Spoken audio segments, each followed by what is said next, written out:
دنیا کے سب سے بڑے ظالموں میں سے ایک تھا، فرعون۔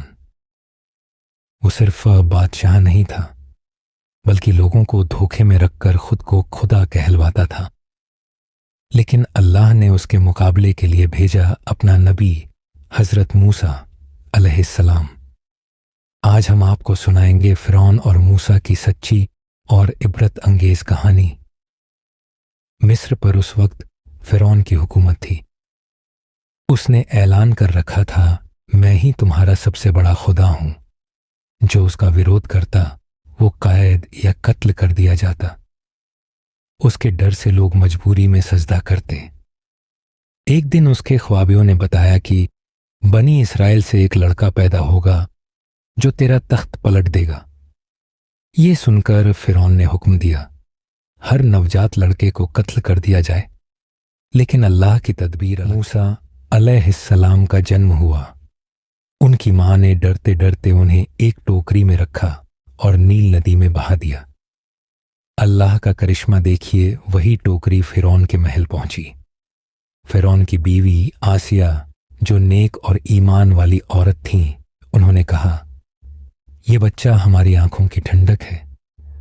اور اس طرح فرعون جس کے خوف سے بچوں کو مارتا تھا، اسی کے گھر میں موسیٰ جوان ہوئے تو اللہ نے انہیں پیغمبری دی۔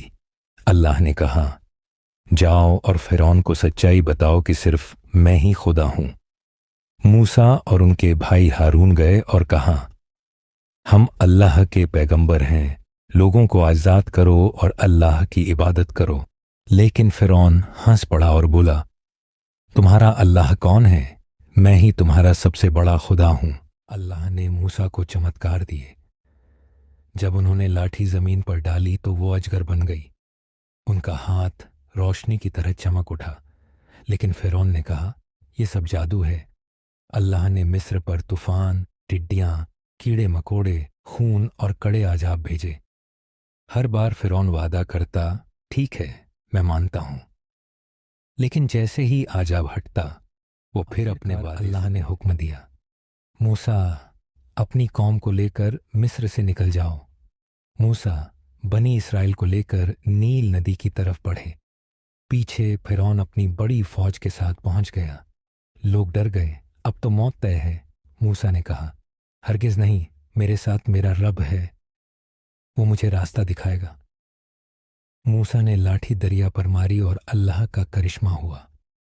دریا بیچ سے پھٹ گیا، دونوں طرف پانی کی دیوار بن گئی اور بیچ میں سوکھی زمین نکل آئی۔ بنی اسرائیل لوگ سرکشت فرعون اپنی فوج کے ساتھ دریا میں گھس پڑا۔ جیسے ہی وہ بیچ میں پہنچے، پانی واپس مل گیا اور پوری فوج ڈوب گئی۔ ڈوبتے وقت فرعون چلایا، میں موسیٰ کے اللہ پر ایمان لاتا ہوں، لیکن اب بہت دیر ہو چکی تھی۔ اللہ نے اس کا ایمان قبول نہیں کیا، اور اس طرح گھمنڈ اور ظلم کا پہاڑ ہمیشہ کے لیے سمندر میں دفنانی ہمیں سکھاتی ہے۔ گھمنڈ اور ظلم کرنے والا کبھی کامیاب نہیں ہوتا۔ اللہ کی تدبیر سے کوئی نہیں بچ سکتا، اور سچائی و صبر رکھنے والوں کو ہمیشہ جیت ملتی ہے۔ یہی ہے فرعون اور موسیٰ کی عبرت انگیز کہانی۔ دوستوں، آپ کا ایک سبسکرائب ہمیں اور اچھی ویڈیو بنانے کا حوصلہ دیتا ہے، تو ضرور سبسکرائب کیجیے اور ساتھ بنے رہیے۔